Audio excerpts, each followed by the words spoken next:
Alrighty, hey folks, hello. We are here with Gustavo. Yes. Welcome to the dojo. Thank you.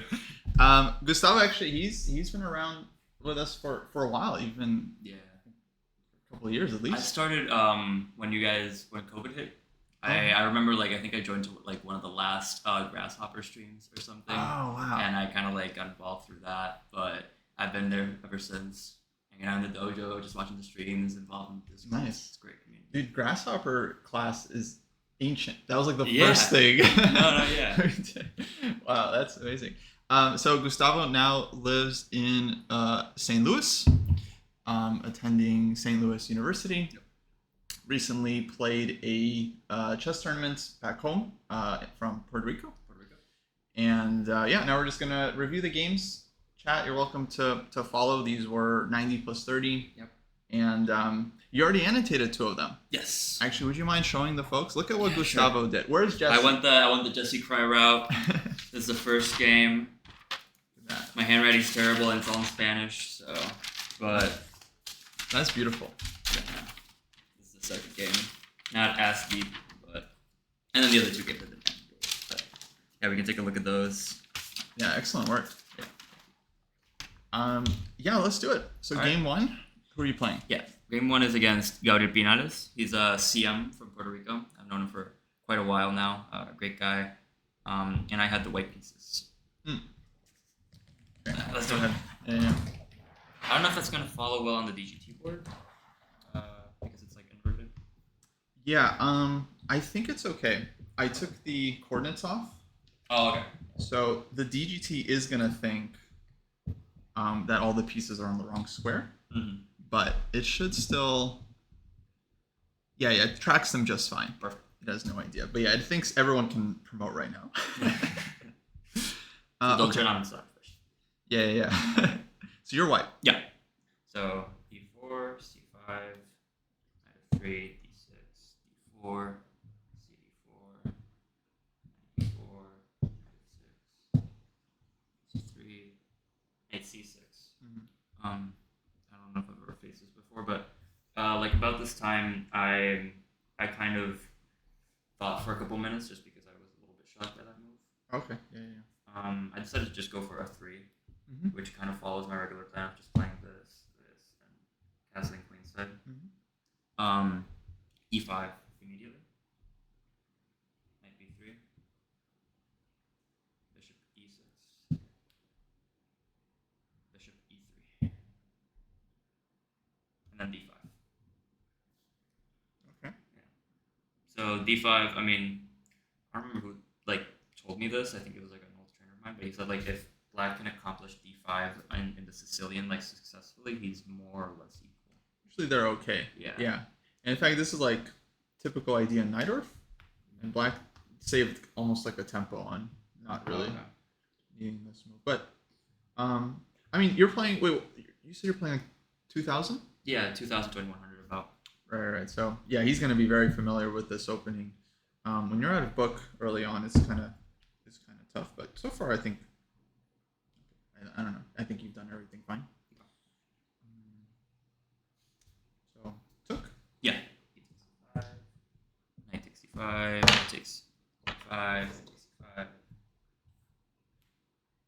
I kind of just went for all the exchanges because I figured white has a little bit more space. Mm-hmm. Can't really hurt me. And I decided to trade queens in this position. I feel like I could have also maybe gone for some sort of bishop d3 idea, but then knight b5, knight b4 is kind of a little bit tricky. So you're worried about immediate knight b4.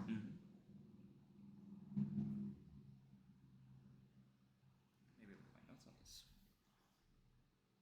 Oh yeah, if you already analyzed it a bit, yeah, it'd be interesting. I think going for the endgame is kind of the most natural, but this also makes sense. I guess on knight b4 you have bishop e4.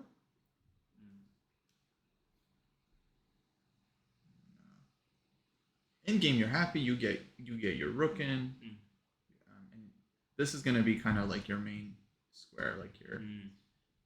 But of course, Black doesn't have to play immediate knight b4. Currently, during the game, I was looking at queen e2. Oh, really? Here. Maybe just looking at rook d1. Mm-hmm. But yeah, you decided against this, right? Mm-hmm. Yeah.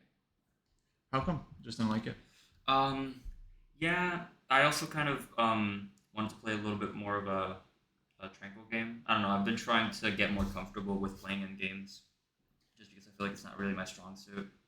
So putting myself in that position kind of felt it felt like I felt like queen takes and also queen d2 were both more or less like concretely reasonable moves, but I wanted to opt for like a safer choice just to play that type of game. Yeah, I mean, queen e2, it's very ambitious, right? Because you're like really, once you go rook d1, you're committed to castling kingside, and then you have to make several moves like queen f2. So I don't know. It's hard to say. I think this is a perfectly reasonable decision. Let's see. C3. I play C3 just to kind of limit the knight a little bit. Castle's queenside. Castle's queenside. Bishop e7. And bishop d3. And then pawn to g6. Which, yeah, he's just trying to go for like this plan of f5. Advances possible past pawn. Played rook d2. He played f5. I played rook hd1. Do you have the times? Yeah, actually, by rook d2, I had played. I didn't like annotate all the times. I just wrote down like important timestamps. So, for example, by the time I played rook d2, I had spent half of my time. I was on 45 minutes. 45 minutes. And how about your opponent? He was well above an hour until like the end game, pretty much. Oh, I see. Yeah. So yeah, that was a lot of time. Where did you spend all your time? Yeah, that's a great question. I don't know. I feel like I was just constantly trying to think about the position, not in a concrete way, not necessarily like calculating lines, just kind of trying to understand the position, and maybe that consumed a lot of my time. Yeah, definitely. It's not bad to think for sure. But yeah, now the problem is, of course, it's still full set of pieces, and it's gonna get kind of more complicated from here probably, and then you'll definitely need the time later on. Right. But the play, I mean, so far has been good. So time management, I think maybe the only thing it's like not ideal. And I think that might even just be like a lack of experience from my part in these positions. No. I mean, when you're at a book like move 5, and then you have to just kind of develop on your own, and then it takes a lot of effort too. So last move was rook hd1. Yeah, rook hd1, king c7, king b1, and actually interesting note about the time management between rook d2 where I was at 45. King b1, I'm already at 30, so I spent 15 moves on 15 minutes on rook hd1 and king b1, which makes a lot of sense. That's a lot. But so once you play rook d2, of course you're intending this, right? So you were thinking about other moves here, or? Well, I played king b1 just because I feel like this might have been a natural plan for my knight, and also because I noticed at this point that my knight really didn't have many squares. Apart from king c1 and c1 and knight c5. Right. And black, of course, is always gonna hit you with b6. Well, king b1, perfectly reasonable move. Rook h e8. And I play f4, which I think was probably one of my first mistakes. Let's see if I annotated f4. I say f4 is a mistake just because it kind of gives up the square for an advanced pawn. Yeah, definitely not clear if this is a good inclusion.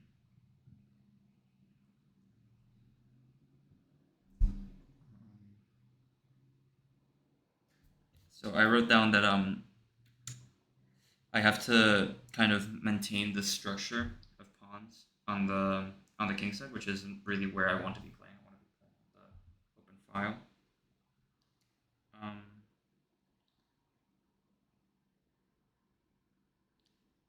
So Sorry. No, it's fine. You doubled. Sorry, here. Did you have any thoughts of like moving the bishop somewhere to? This move feels very concrete to me because you're not only threatening the bishop, you're also threatening to take, maybe take this guy. Yeah.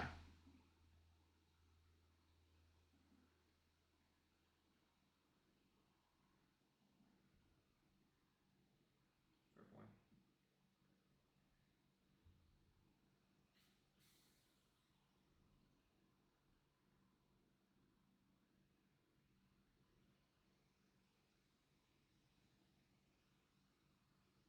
Is there any taking the knight, maybe?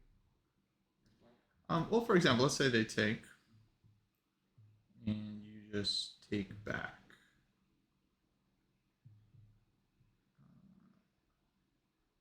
How would you evaluate this position? Because the main thing that's changed now is bishop for knight, right? Right. So you got two bishops. Not always an advantage, but basically it kind of depends. Like, do you think this guy is strong or no? Right, I think it would definitely be considered stronger than the knight, just because it feels like a fairly open position still. Plots on both sides. Yeah. And also the knight's pen. Absolutely. Also, you can simply just like count the squares for each. Like this knight has like, I don't know, 2-3 moves maybe. This bishop has so much scope, like all over the board. So yeah, if black like takes on b3, I think huge concession in this position because this is probably their best minor piece. Right. So yeah, this would have been, well, this feels like the logical follow up, right? Because you doubled rooks on the d file, and now this is the only open file on the board. So either one side gets control or all the rooks get traded. That's just how it goes. I think in analysis I was looking at knight c5. Yeah, also very natural. Knight c5, let me see. Yeah.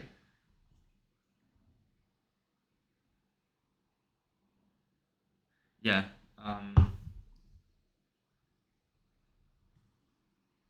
Just to put some pressure on black.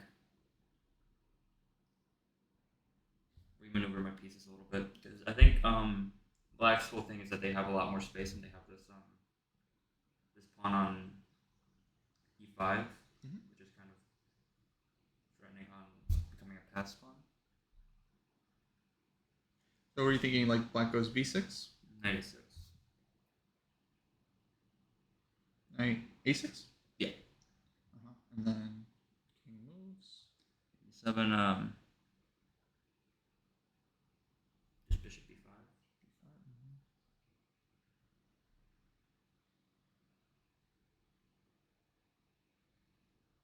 Kind of complicated, but this seems playable for you. Oh, thanks, Alex, for the raid. Hello, everyone. So black, let's say, drops back.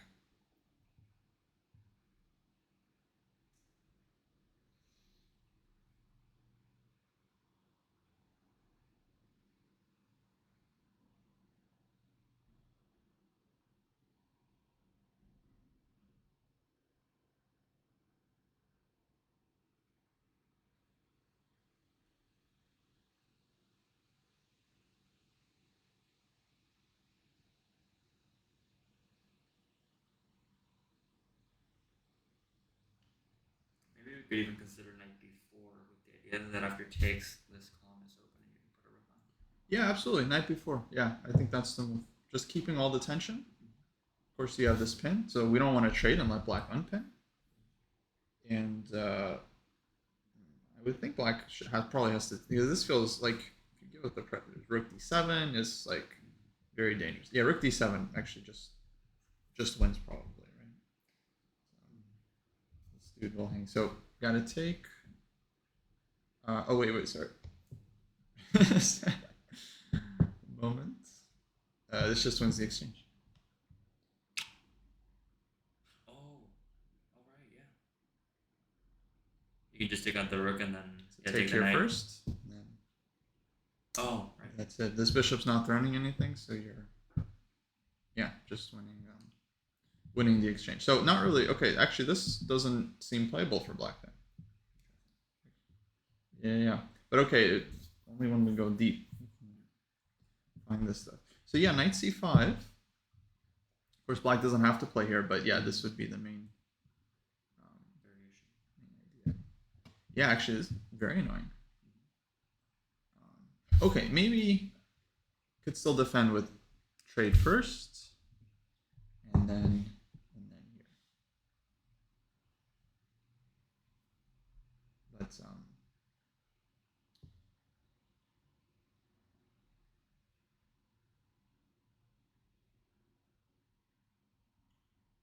still a game, still a game. You can't go knight b4 immediately, perhaps, because black takes, but just start with a3, and then this is your next move. And okay, now you're controlling d file. You're definitely not worse here. So yeah, that seems like a very reasonable option as well. Yeah, for sure. So a couple moves you had, like bishop b5, knight c5, but now this part is very concrete. So this is where you need the time to like sit and calculate, right? Because it's like this is where you really go through the evaluations and lines and stuff. And then moves like rook d1, king b1, over time you have to kind of learn to play these moves faster, just because I guess you see that they're safe and you see that they improve your position. You see you have no tactics, so that's it. If there's no tactics to calculate, it's like, yeah, you have to save that time for later on. Okay, so this, yeah, maybe important moment, but we can come back to it later. So you played f4? F4. He takes on b3 first. Okay. Surprising. And then e4. Bishop d2, rook b2, bishop d6, h4. So how are you evaluating things now? Like, you think during the game or like right now? During the game.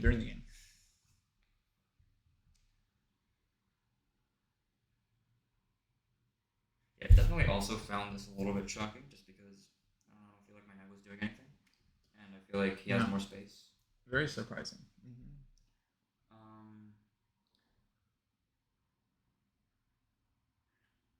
During the game, I felt like I wanted to attack his pawn structure, which is why I played h4, with the idea of like maybe playing h5, right, and just kind of creating some weaknesses in this.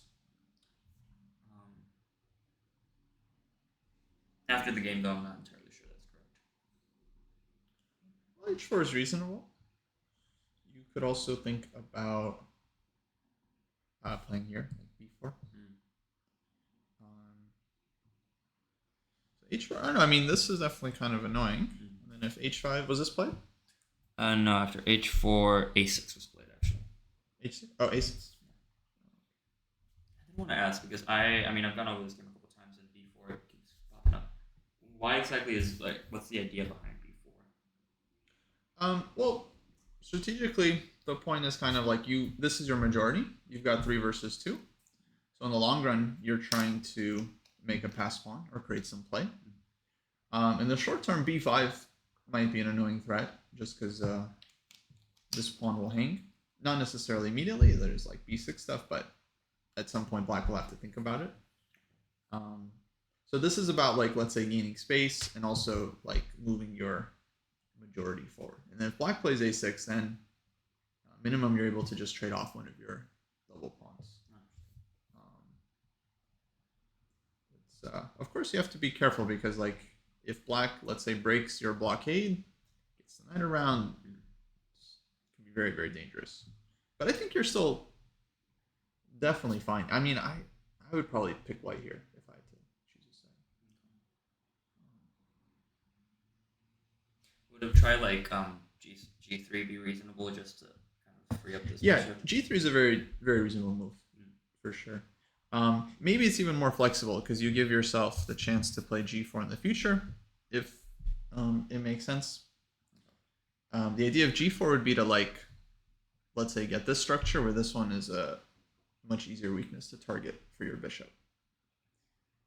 And rook maybe. One day too. I think this is fine. I don't think this is like too committal or anything. Although actually, well, yeah, maybe you're playing on the wrong side a bit. Because I'm realizing now, if you go h4, h5, and then you take, it's really just black that's gonna kind of benefit from this. And h6, like, hard to. Yeah, so I don't know. Maybe this is too early to be playing on this side. Yeah, I should have been playing where I have the pawn majority and maybe even the possible best pawn. Right. At least that's my first kind of instinct here. So okay, let's keep going. H4. A6, and I thought for a little bit of it, I calculated it through, but I kind of went immediately for this. Bishop E6. Ooh. Okay. So he takes it.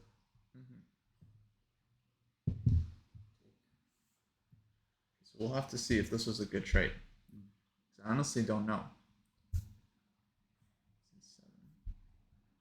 Because you lost your blockader. Right. That was interesting. After the game, he was like, "Oh, I didn't see after A6 you have bishop E5." I don't think it's that clear. But it's that good. I played rook D5. Knight D8. King C2. Good. King C6. C4.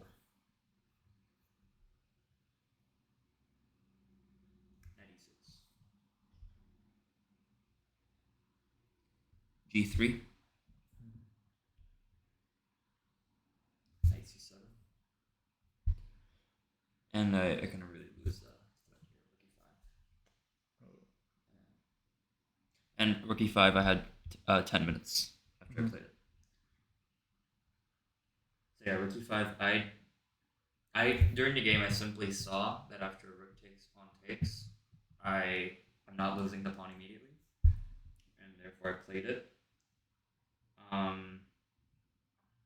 I briefly considered other alternatives, such as like rook D1,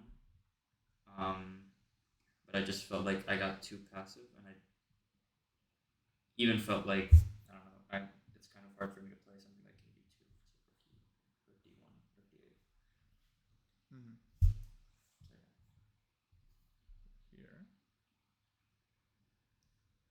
D5, rook takes, pawn takes. Yeah, it feels very risky because this pawn seems does seem weak. Yeah. But ace or king is coming in, but somehow feels like here you can get totally kind of shut down. Yeah, in fact, after f takes e5, he plays king c4. King c3, and he plays a5. Yeah, that's a problem. Now the knight can just start like hopping in, like literally just go pick up this pawn. Yeah, and before this, he still had like more than 1 hour in his time. Now he kind of started thinking a little bit more just on the conversion. Yeah. I played bishop d1.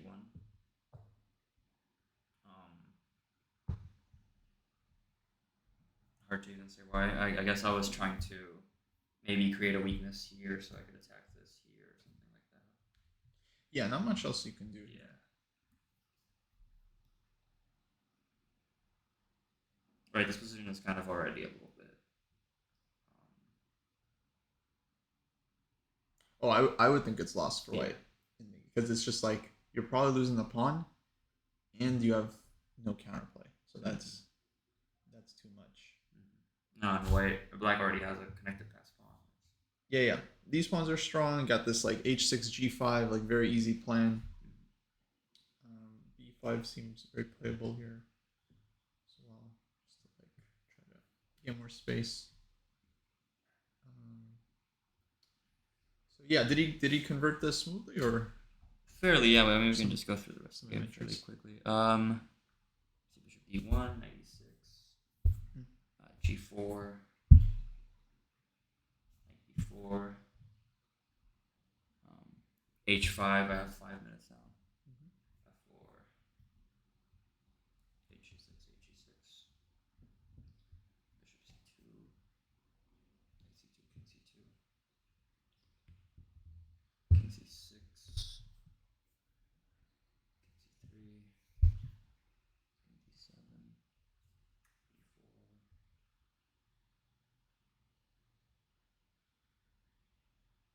B4, AB4, King D4,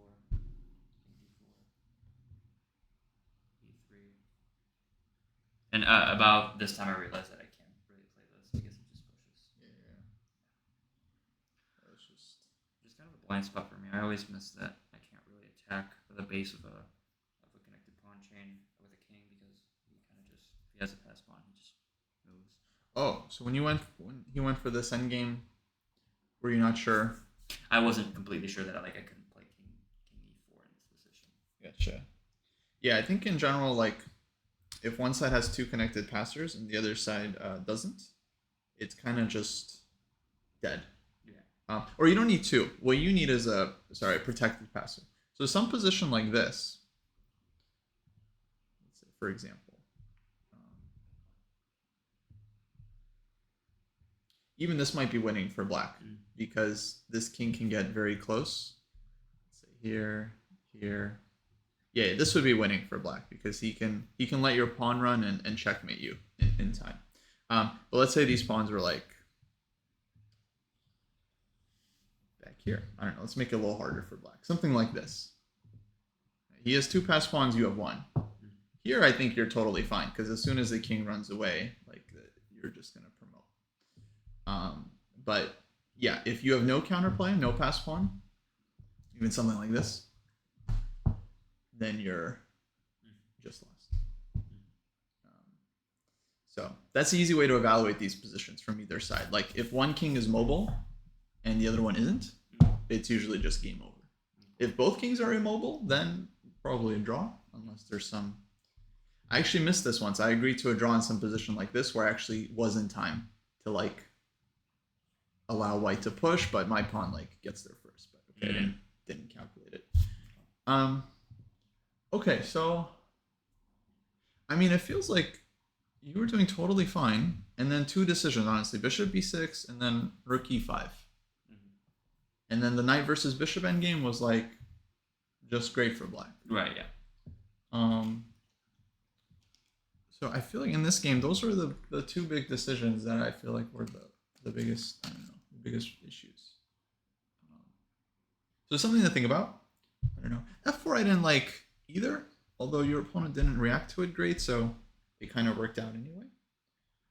I would have preferred, I don't know, like some piece play there. But then, okay, yeah, the exchanges are something to think about.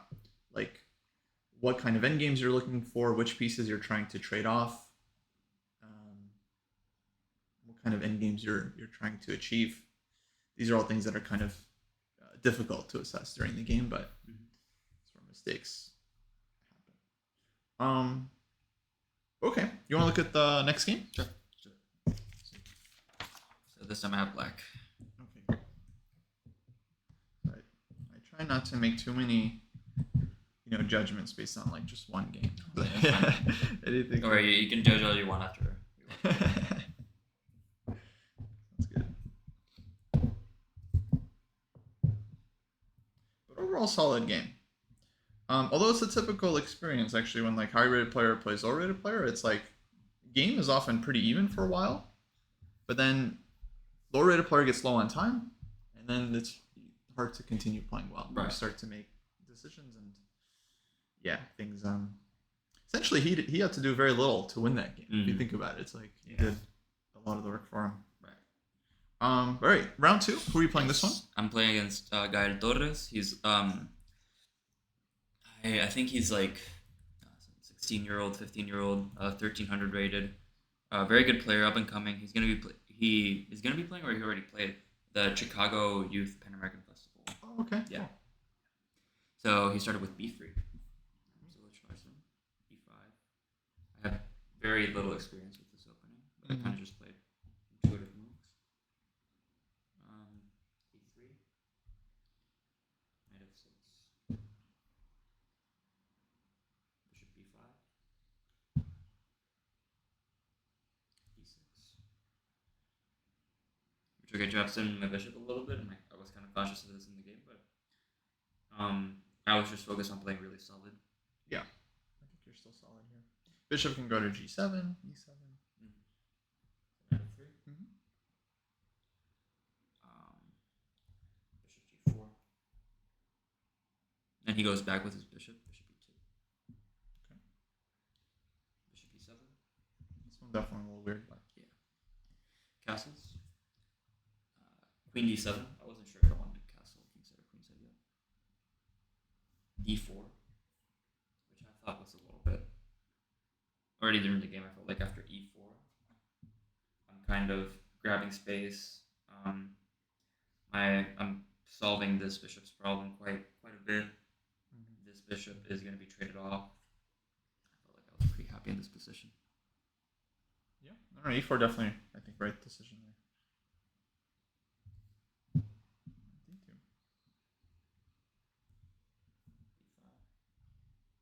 E5, c4, and already here I kind of found a bit of a nice continuation. Maybe b4, and I'm threatening both here. Yeah. Easy. So it's just a take here. Knight c2. Which I feel like was the correct option. I don't think he could have survived if he had like defended the rook somehow, because I would just go knight b3. Yeah. I mean, we can look a little bit, but okay, knight c3, let's say. Knight d3. I mean, what is worse? This might still be better than just giving the exchange, though you have a very nice position for sure. Maybe c6 now or something. Yeah. Basically, you now have advanced French, where I traded off my bishop. trade off your bad bishop. Although it's not so bad, but you traded off white's good bishop. Maybe that's more important. And now white is left with this guy.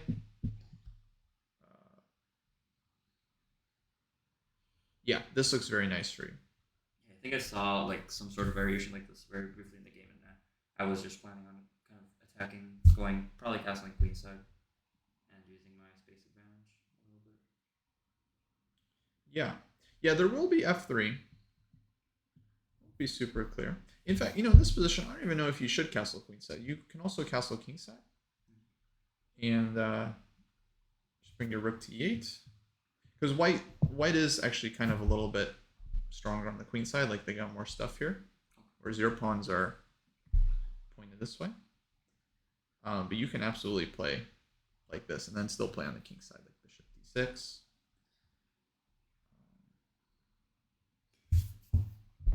Yeah, rook a8. That's just a square f3. Right. But this will happen, so this can get pretty unclear. Although you always have a bailout with like knight takes b2, knight b4. You're kind of fine. Yeah, I would say you're at least somewhat better, but I don't know, if you win the exchange, it could be a lot better. So let's go back.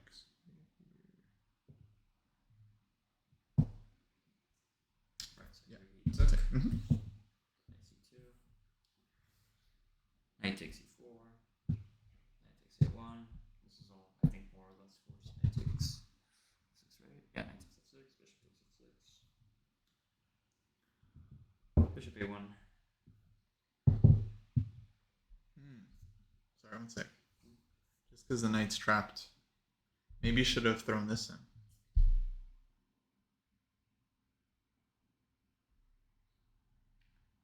What if I take the b3 pawn?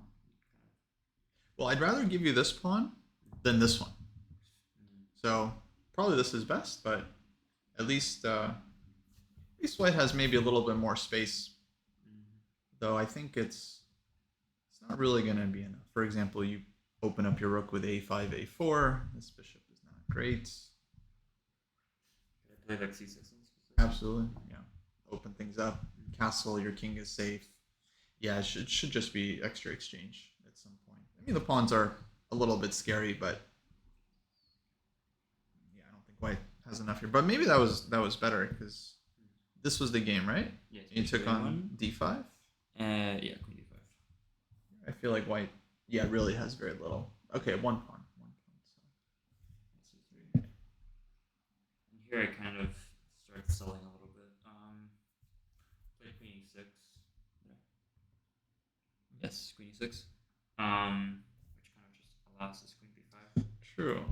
And I spent a lot of time here in this position, just kind of evaluating everything and finding the best move. The first move I looked at was queen c6, which is I feel like one of the more intuitive ones. Mm-hmm. But I immediately discarded it very preemptively because of rook c1, which isn't really a real threat because that rook is hanging. So kind of just a blind spot for me, and I looked at other options and just didn't like them. But on queen e6, did you overlook queen b5? Yes. Oh, yeah, that happened. So you avoid rook c1, which is actually not dangerous. Right. At least, okay, one tempo, and then you can move your queen again. And even then, actually, knight... Okay, there's knight b5, so there will be. But yeah, so maybe queen d7 was just like the simplest.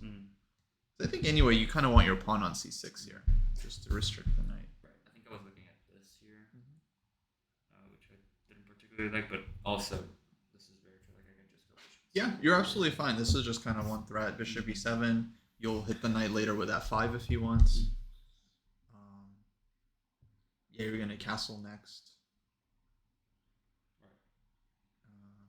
In fact, you can castle queenside as well. I think it's not too dangerous.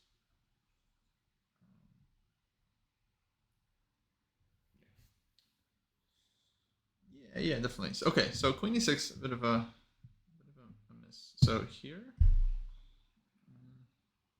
Yeah, I have to go queen c6 here. kind of have to, yeah. And then Well, you get the queens off, but now white has more. It's like they sacked. Rook takes c3 in the Sicilian. Now you have a problem. so knight e4, bishop e7, rook c1, king d7. And by this point, I spent half of my time as well. I didn't mark my opponent's timestamps.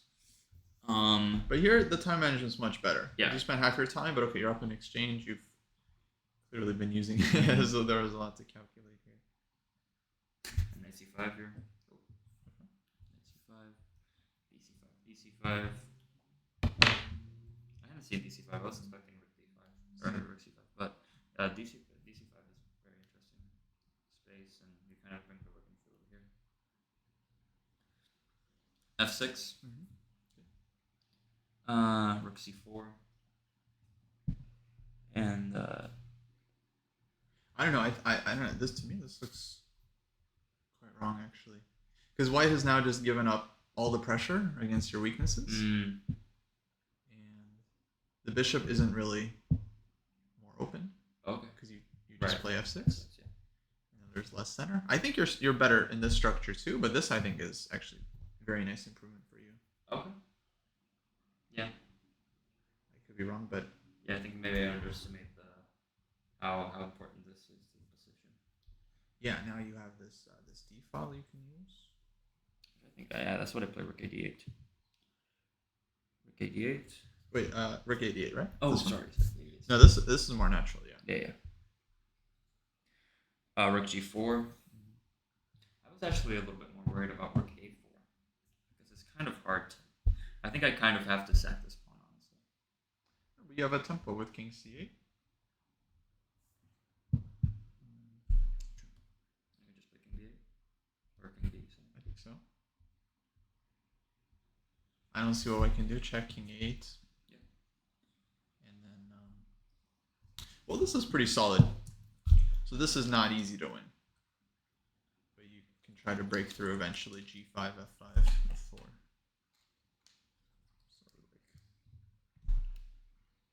Okay. But he goes here. King e6.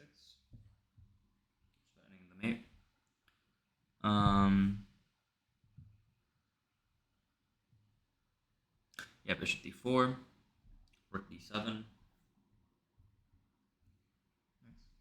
king f1, king f1, and yeah, here's where I start kind of faulting a little bit. During the game, I wasn't really clear as to what I should have been doing. Yeah. But in analysis, I kind of found a bit of a more reasonable plan, which I kind of remember, but I just want to make sure that I have the correct annotations. I think it's like rook b8 to push this pawn and kind of open up the b file. Yeah, I like rook b8. I was thinking maybe you can put the rook on b4. Mm-hmm. It's kind of And play against the pin. Yeah, because of course white really doesn't want to trade rooks, and very hard to play a3 now. And you got this a5, a4. Yeah, definitely like that. Yeah, rook b8 is an annotation. Nice. And then follow with a5, rook b5, exactly. Yeah. Unfortunate.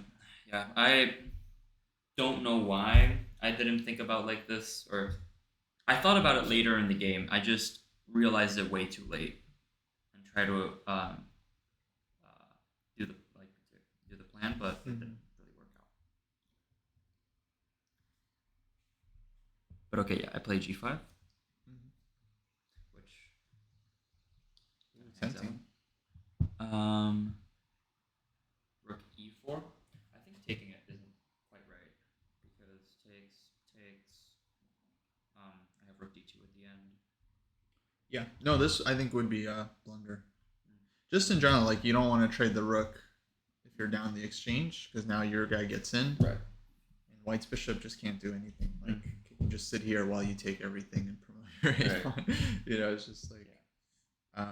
Now, okay, if the rook couldn't get in, if we have something like this, it's okay. It's tricky because you might not be able to get in. But yeah, if your rook gets in, then of course that's nice for you. So check. Rook e4, king f7, h4, h4, which is a little bit weird. And now I wise up and play rook b8.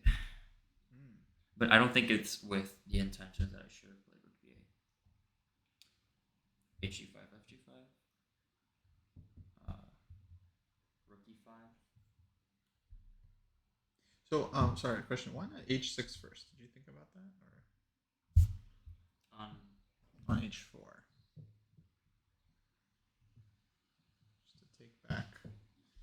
I did not know. I don't know. As what happens is now white gets a lot more scope for the rook and bishop. There's like rook f6, and suddenly this bishop is, well, it's quite strong, right? It's anchored, and now the rook has a lot more room. Okay. So I don't know. I think it was the other thing. Okay, if h6, it takes 6. This is nice for you. You now have an extra way to get in. Right.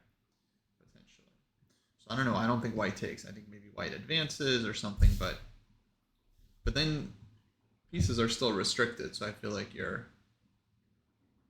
Oh, you even have a plan like this to try and trap and trade the rook. Like rook g4, king g6, and you start harassing it.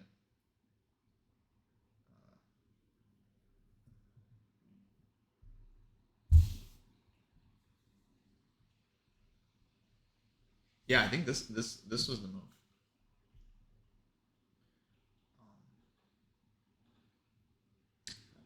And I had never thought about that even in analysis.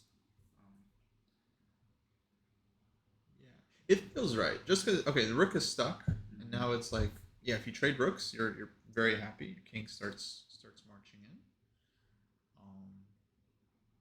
And yeah, you just keep the rook, fully restricted. So right here you played take. Rook d5, I think. Yeah, rook d5. Rook d5. Okay, so this.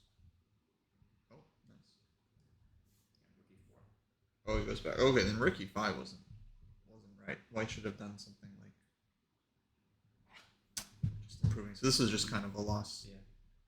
Lots of tempo. I play rook b4. Kind of interesting.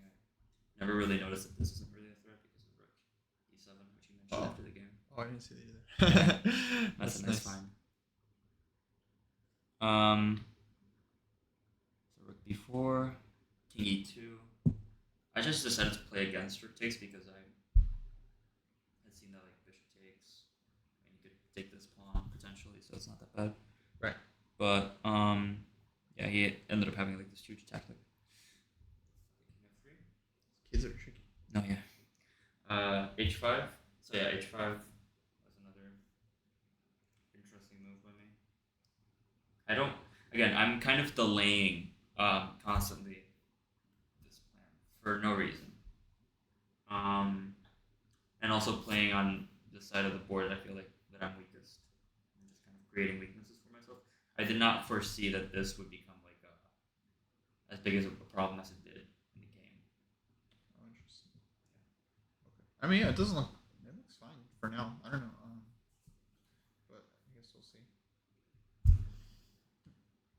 Rook e5. Mm-hmm. Allows the trade.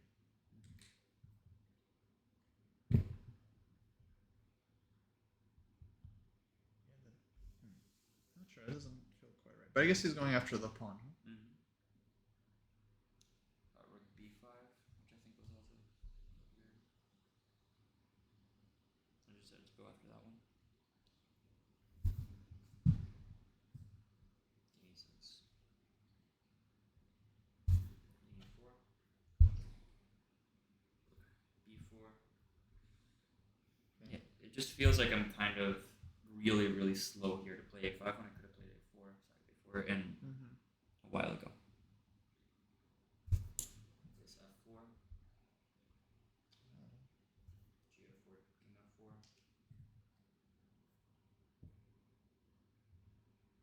a4, king g5, ab3, rook b3, king d5, king h5. And suddenly I feel like this is kind of drawn. That's how I felt like during the game. Yeah, this is a lot harder now, and I don't even know. Yeah, if you, it's black to play here.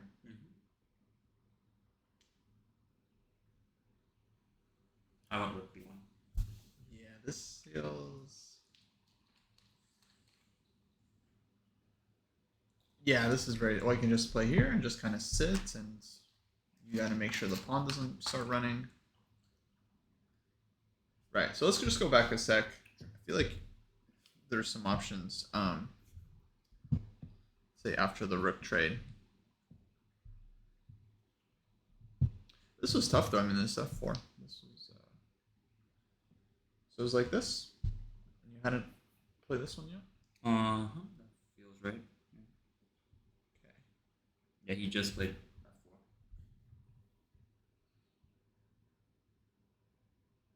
Right.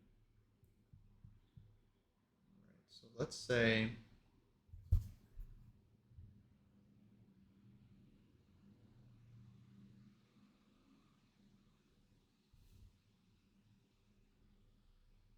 So this is definitely a very risky option. The idea would be you're trying to keep pass pawn chances alive. Of course, white can play here, and maybe here. But it's hard for white to move without kind of loosening. But this would be double-edged, because if you ever go h4, the king comes back. So this is unclear. I'm honestly not sure what's happening here. But let's say you played, so you took king takes. It was a4, king g5.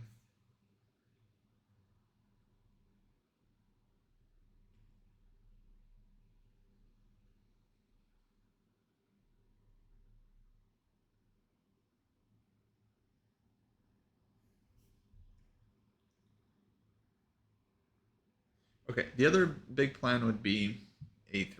That would be the big track. right? Trying to get this one. So take.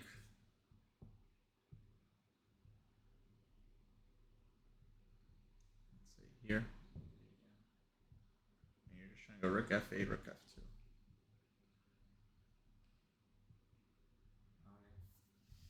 So just as a sample line, let's say g4, rook f8, g5, you just come down, g6, you take, g7, king comes back, and you're, looks like completely in time.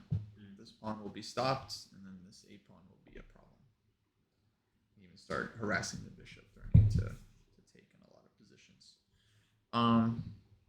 So let's just stop after a3. Takes, rook b8.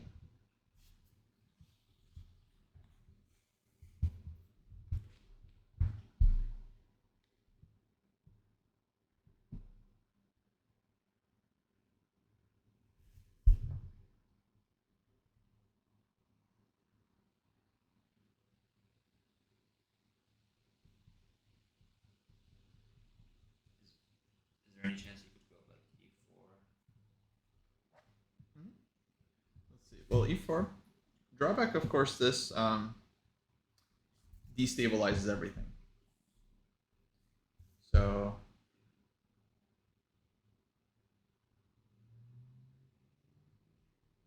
I could even go rook b4. yeah, just go back here. Take here. He takes the a3 pawn. Let's say. Or you could even take the a2 pawn to take the g2 pawn. Yeah. Oh yeah, I like this one first because then king will be cut. Yeah, no, this is completely lost for white. King is cut. Your king just walks in. Well,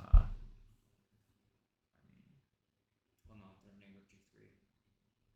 3. Okay, maybe there's some like very, very minimal chances, but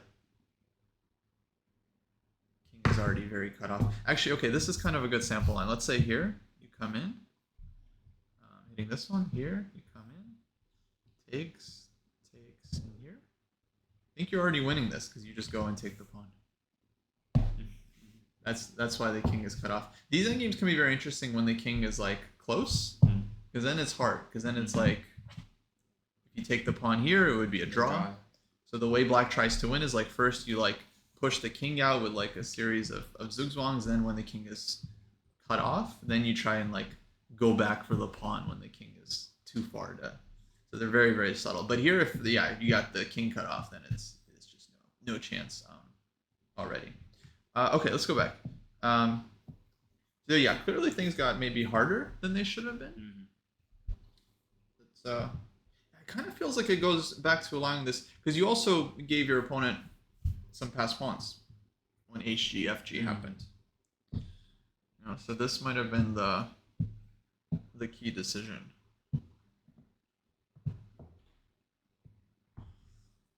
This is here and then take and this would be it. I don't know, maybe the engine can find some defense. Usually it can. But to me still looks at least very tough for white because you have this huge problem here and very not obvious what white does. I think maybe his best try is just to push the g pawn and see what happens, but we kind of already looked at that. Yeah, this is definitely a critical try. But right, then rook f8. And then you're coming in. I don't know, e4 you could try here. d8 maybe.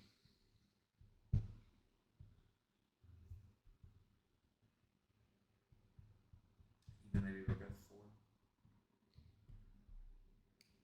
Yeah. Rook f4. There is this plan that you mentioned here. It might be a problem. Yeah, even this still doesn't feel super easy. Maybe rook f3 actually. Stopping this one. And then trying to play check in here. g5, check, king. Somewhere here. Okay, still not the easiest position, but yeah, this a pawn just feels super annoying.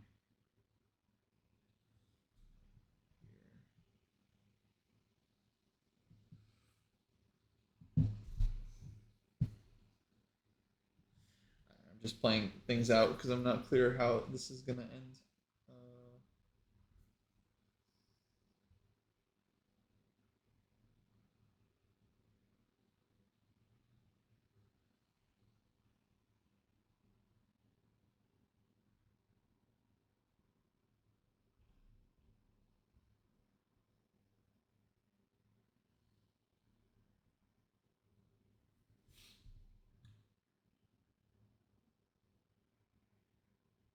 Okay, even here. Let's say G7. There's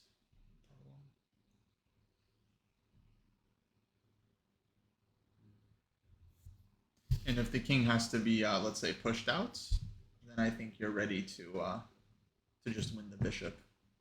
And there's not enough counterplay here for white, I think. Last line here, here. E6, take. Black is good. Okay, not easy endgame though. And it ended up as a draw. A draw, yeah. And I feel like a lot of the dilly-dallying with like rook b5, h5. You know, like I feel like I should have just been more direct with like rook b4 and then a4. The game would have been a lot easier for me. Yeah, that's possible. I also feel like I don't know. I was fine with how you're playing it a little slow, just because white didn't actually have a lot of counterplay. It's just like the bishop is stuck on d4, the rook is just kind of sitting there. So it's fine that you took your time.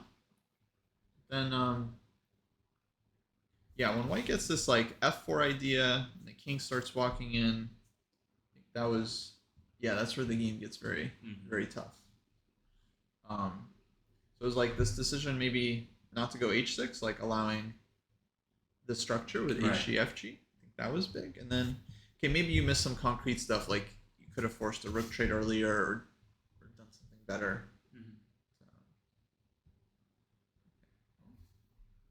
Interesting game. Yeah, I like the h6 thing because I never considered it before.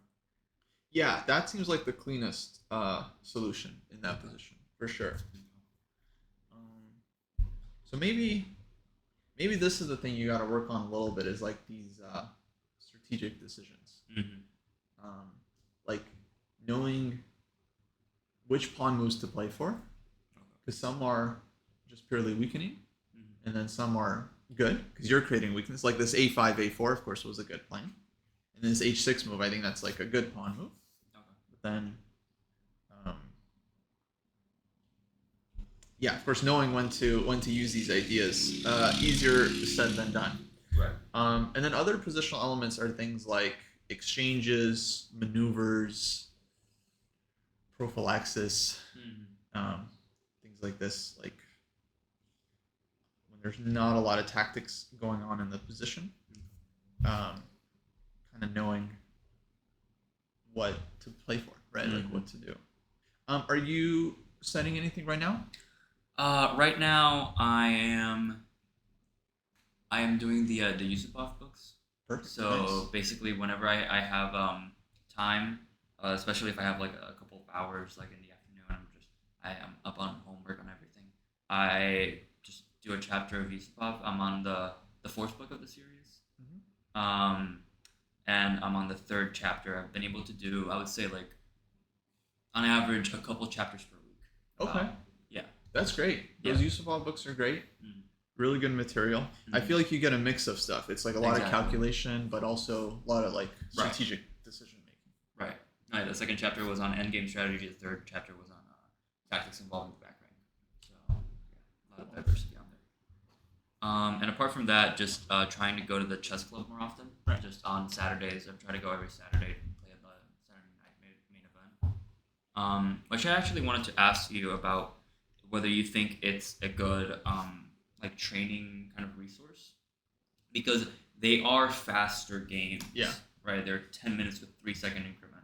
So do you think that would be like that's still a useful way to train my chess, or should I be somehow looking for more like long time control games to play? Yeah, so you definitely want to play more classical for Mm-hmm. sure. Like the 90 plus 30, I think is like perfect time control. Um, but in the meantime, like if you don't have any tournaments coming up, I think playing in person is almost always a good idea, just Right. because you get experience like time scrambles, moving the pieces. Mm-hmm. It's very different OTB than like online. Right. Um, so I feel like I don't know. I think it's useful. It's not like good if that's like the only thing you're doing, but if you're like studying USAPOP during the week and then playing these games on the weekend, Yeah. I think that's great. Okay. Yeah. Yeah, for sure. I also wanted to ask you like if you think there's anything else I should be. Well, I mean we can also talk about that after the rest of the games. But anything else you think I should be like training in terms of chess, or whether that sounds well good enough? Um,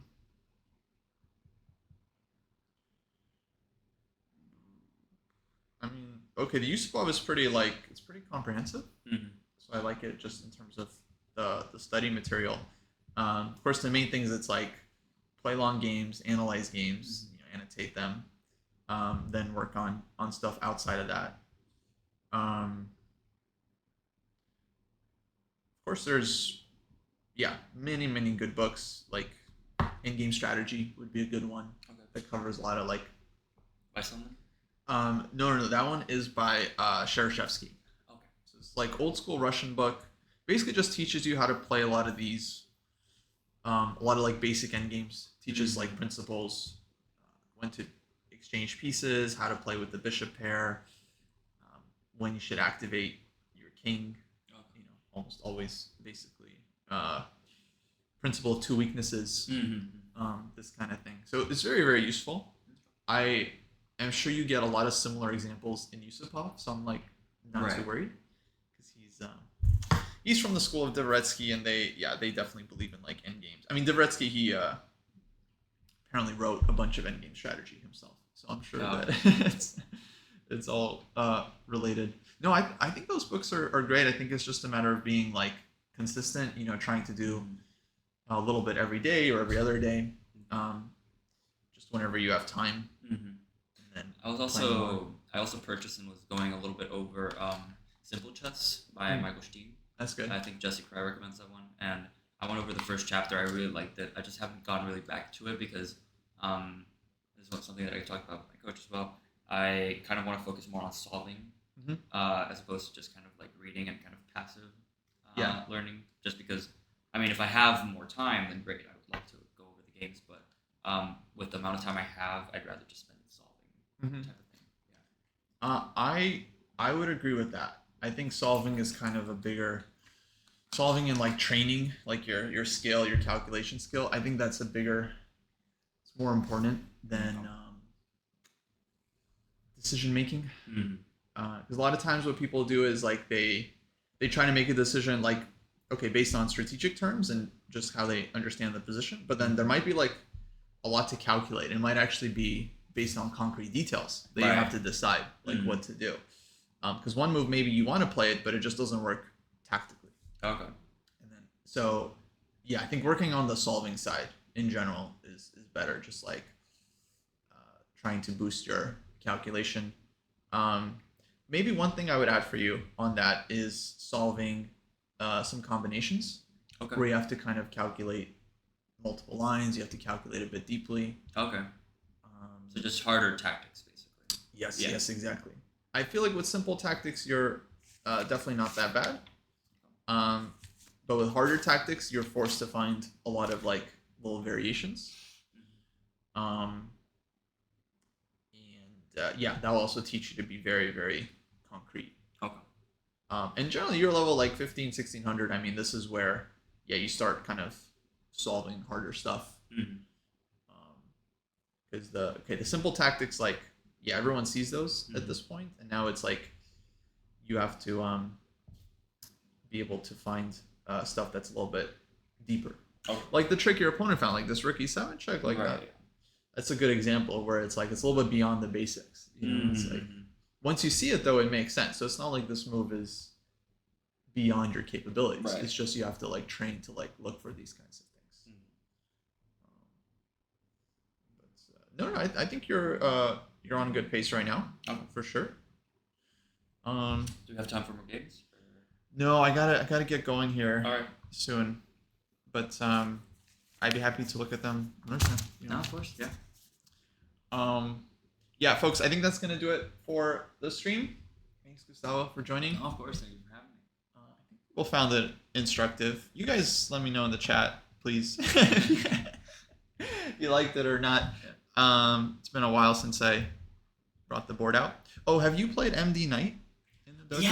Yeah. I think I've played him a couple times. Is he in chat? Yeah. Go on, MD. Yeah, MD was there. He was wondering if you're the guy he's playing. Yeah. Nice. Some couple of interesting games now. Cool. Yeah. Awesome. And then obviously you can always find games in the dojo. Yeah. Hopefully. Yeah. No, that's what I did over the summer. I just played I would play 3 classical games a week. I would just go on. There were no tournaments locally, so I would just go on Chess Dojo, contact people like MD Knight, and I would just kind of schedule some games through there. So I got like 20 more. I think I got like exactly 20 classical games over the summer just through Chess Dojo. Sweet. Yeah. Nice. It's great. Have you seen our new classical events on the weekends? No, not really. Oh, we just started. I think they're still open, so anyone can join. Okay. They're on Lee Chess. Basically, we do 1 game a week, Saturday and Sunday at 12 p.m. this time. Okay. Like the Saturday one is 60-30, the Sunday one is 90-30. Okay. And then we're doing a Friday 45 plus 30 at 6 p.m., which I imagine is a busy time, but that's when we're doing it. So those are available now as well. Okay, folks, I think we're gonna end it there. Thanks for coming. Well, thank you. Absolutely. Thanks for having me. Yeah, this is great. All right, y'all. See you at Dojo.